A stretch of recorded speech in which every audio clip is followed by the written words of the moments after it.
What's going on, everybody, and welcome to another episode of 69 Baja Outdoors. Today we're going to be going over the things and tools that you should carry if you are driving around a vintage VW. I don't have to tell you that there aren't too many places around anymore that can really work on them worth a hill of beans. So for starters, you're going to want to carry a wrench set from 8mm to 19mm. There are instances where you need two, and I'm drawing a blank off the top of my head. You're going to need two 10mm wrenches to adjust the parking brake cable. Not to adjust it, but for the lock nut. I guess that's the right way to explain it. If you've ever done it, you know what I'm trying to get at. So anyway, a set of wrenches is a must. Another thing you should carry is an adjustable wrench. This will basically take the place of this kit. But it will open up to 21mm, which is the stock Beetle alternator pulley nut. Is a 21mm. Most of your aftermarkets are 19mm. And you'll also have that in here. You're also going to need a set of screwdrivers for various things. You can actually use them for adjusting your brakes if need be. I would prefer to use a brake adjuster personally. On some Super Beetles, the struts kind of get in the way, so you kind of have to use a screwdriver to get in there. You're also going to want to have two different size Phillips screwdriver, a number 2 and a number 1. I'm trying to think off the top of my head if there's any number three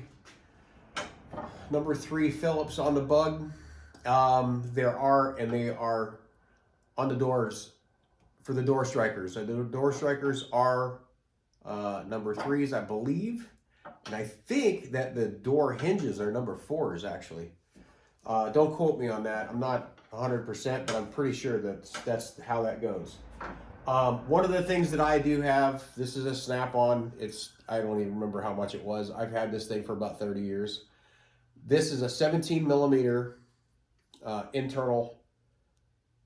That is for the transaxle. That's how you drain your fluid and to fill your fluid on your transaxle.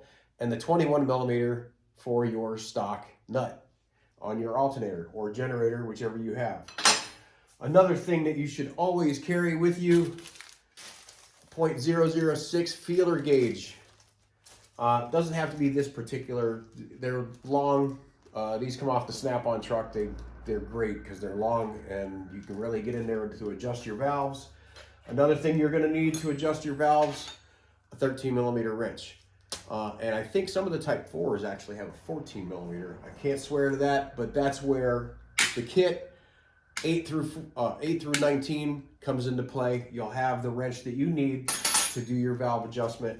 I would also suggest getting a .016 feeler gauge, and that is for your points. If you're still running points and condenser. Excuse me. All right, so continuing on with some of the other things you're going to need. I have a series of wrenches here. They, like, again, sometimes you need two. If you get, a nut and the bolt, you're trying to hold the head of the nut and break the bolt loose. You're also going to want to carry a can of Freol or WD-40 or PB Blaster. If you have time, Freol is the way to go. This stuff is phenomenal. But it takes a little bit of time to work. And I've seen this stuff get some pretty rusty nuts loose. PB Blaster is probably the fastest working. That's probably what you should carry, because if you're in a spot where you're needing all of this, then PB Blaster would be the way to go. I also carry a spare set of picks. Well, not spares, but I do carry a set of picks with me because you never know.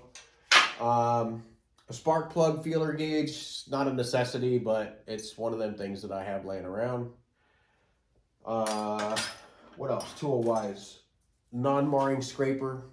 You can get in there and pry the door panels off with this. If your window regulator screws up on you, you got to get in there.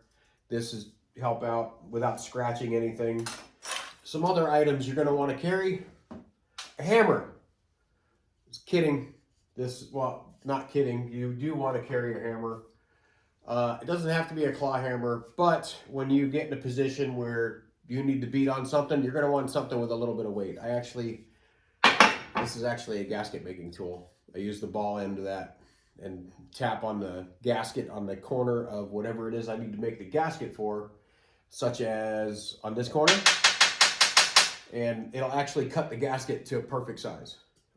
So there's my joke for the day. All right.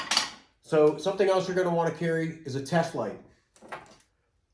This is a snap-on light. Doesn't have to be snap-on as long as it lights up. This is actually a digital readout, and it'll tell me if it's reverse polarity. But it does light up. All you need is something that lights up. It says, yes, you have power there, and you're good. What else we're going to need? You're going to want to carry some extra terminals, such as if you have a wire burn up under the seat or something along those lines in the dash, whatever the case may be, you need to replace some wire. You're going to have to cut some out. So you're going to need a set of crimpers and wire cutters. These actually cover both of those bases. The old wire stripper, crimpers, cutters, junk, the cheap ones. These aren't that expensive. They're like, I don't know, 25 bucks, I think. I think Harbor Freight actually has these for like 15 bucks. A roll of wire. You're going to want to carry, I would say a minimum of 15 feet. That's basically the length of a bug, 14 feet, I think it is. But I would say a roll of 25 feet in case you have to replace 2 wires going in the harness, or wherever that may be. If you have to replace it in a pinch, you have enough to go back and forth twice, or back and forth once, sorry. A pair of needle nose pliers. Sometimes fuses can be finicky. A pair of channel locks. There's, a lot of times you get stuck on the side of the road, and a pair of vice grips will actually get you out of a pinch. But they're good for, clamping off fuel lines or a brake line or something along those lines. If you had to pinch it off to, to replace a wheel cylinder or something along those lines, you could use it for that. I generally wouldn't do that on the side of the road, but I would if I had to. So there's that. A timing light is almost a must, especially if you're going on long trips. If you're going on a long trip, you're going to need a timing light. And that's my timing light there. Doesn't have to be all fancy like this one. This is actually my dad's. This thing is probably as old as I am, believe it or not. And I just got this back from the Snap-on guy because I thought it was broke. And then our Snap-on guy tells me to make sure I have a good ground before I use them next time. So, and I know better. So, it happens. And that's all I'm going to say. To basically give you a rundown, screwdrivers, a wrench set. Oh, another thing you're going to need. A metric set of Allen wrenches. I carry both. Another thing you should always have, zip ties. And along with the zip ties, don't forget a nice little set of flush cut nippers. And the reason I use flush cut, I'm going to show you this here in a second. I don't know. Well, I mean, you won't be able to see it, but there's no cutting yourself on that. I mean, look, I don't know if you can really zoom in on that or not. Let's see if I can get zoomed in. They're flush cut, and they only, like I said, they'll cut flush with that side right there. And they're perfect. They're perfect for doing zip ties. Wouldn't necessarily cut wire with them. And when I'm working on the wiring, I actually love these things. These are dual purpose. It's a wire stripper and almost like a needle nose plier. And they are They're, like I said, they're dual purpose. They kind of, I love these. Probably my most used tool that I have. And you're always going to want to carry a knife or a razor knife. That was not. We're going to do another take. Ready? A razor knife or just a regular knife. So many different uses that you can use for them. So some of the things I want to go over that you should carry if you're going on a long trip. We went over the wire. You're going to want to carry extra fuses. You're going to want to carry spade terminals, female spade terminals to be specific, because those are what most of your terminals on your Beetle are going to be using. And I mean, you can get them just about anywhere. Any auto parts store is going to have them. But again, if you have them and you had to replace something, you know, a wire or something along those lines, you could strip the end, crimp that on, plug it in, and you're good to go and you're on your way. Another thing, spark plugs. You're going to want to always carry a set of spark plugs with you. An alternator or generator belt, whichever one you have. Absolutely keep a spare, because when your belt blows or breaks, not only are you not charging your battery, you are no longer cooling that engine. And yes, I am very guilty of thinking, oh, we can make it, we can make it. And I have burned up an engine many years ago. As my buddy Gary at VW Jawbreaker would say, ask me how I know. So always carry a spare belt, because, well, just because. You shouldn't leave without one. So you're going to want to carry a couple quarts of oil. You know, if your car doesn't use oil, great. Then you've got a couple of quarts in the car. But, I mean, they seem to mark their territory everywhere they go. So always carry extra oil. Again, especially if you're going on a long trip. And a fire extinguisher is a must in a Volkswagen. They do catch fire. And a lot of times they catch fire from improper fuel clamps or fuel line routing. And maybe I'll do like a pre-trip inspection on my next video. Maybe I'll do that. Always carry a clutch cable, a spare clutch cable, and a spare throttle cable. It doesn't hurt. It doesn't take up that much room. That stuff you can actually put in the glove box. Pointing condenser, that's another thing you should always have. And you could also keep a spare distributor, like the whole entire distributor, in your glove box if need be. And one of the little tricks, I don't think I have one on the wall. I do not. But one trick I was told many years ago by Kenny was, if you're keeping a spare distributor in your car, when you prep your spare distributor for your trip, the 13 millimeter nut that holds on your original distributor, you take that nut off and you pull that whole unit out as a whole with the adjustment clamp. Take that whole thing out. Get a new clamp. Put that new clamp on your spare.